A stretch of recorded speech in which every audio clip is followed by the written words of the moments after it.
Xitoyning Sharqi Turkistonda xalqni atalmış karantina nomida uylarga va kollektiv kuzatish markazlariga qamab qo'yg'iniga 100 kundan oshdi. Yaqinda o'tirg'i chiqqan qisqa video ko'rinishlari atalmış kollektiv kuzatish markazlari nomidagi qamoqxonalarning haqiqiy abdi bashirisini oshkorlab berdi. Bir video bir Uyg'ur ayol bir kollektiv karantina markazidagi nachar muhitni tonishtirgan. Karantina nomidagi bu markazlarda amaliyotda hech qanday karantina tadbirlari yo'lga qo'yilmagan bo'lib, tozliqimi intayin nachar ekan. Bu ayol bu yer karantina markazimi yoki bir yig'ilish markazimi deb savol qo'ydi.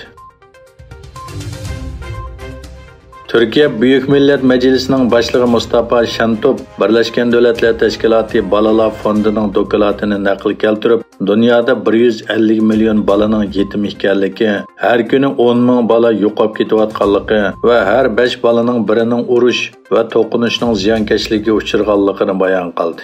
Şentop yuqorqi so'zlarni qilgan bir yig'inda Sharq Turkistondagi insoniy fojia haqida to'xtaldi.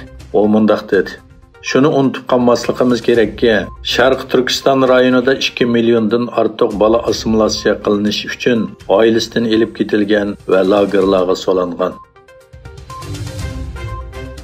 Qozog'istondagi Saylam komitetining dastlabki natijasiga qaraganda, Qosim To'qayev muddatdan burun o'tkazilgan prezident saylamida 81.31% bilet bilan g'alaba qilgan.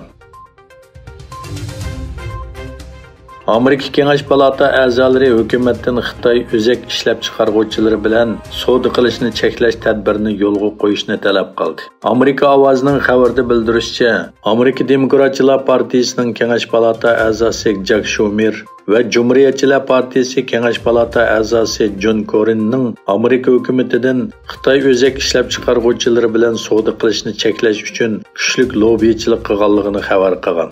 Xabarda Shumer bilan Cornyn oldingi oyda Kengash palatasining davlat mudofaa huquq berish qonunining oktyabrdagi boshqaruvchi manbasiga o'zlarining takliflarini qo'shib xizmatdoshlarini qoyil qilish uchun harakat qilganligi bildirilgan.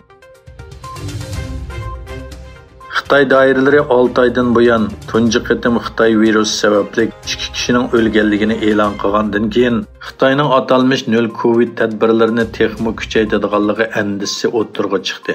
Buning bilan paychiki bozorda tavrinish bo'ldi. Amerika dollarining bo'lsa bu hafta kuchaydiganligi mo'ljallanadi.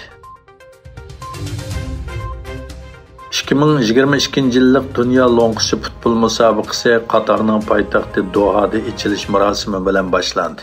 Bu davlatlar orasidagi eng chong futbol musobaqasi bo'lgan Dünya futbol longqisining Arab dunyosida tunji qitim o'tkazilishi bo'lib, 60 ming el bayit tantarbiya sarayida o'tkazilgan ichilish marosimiga qatnashdi.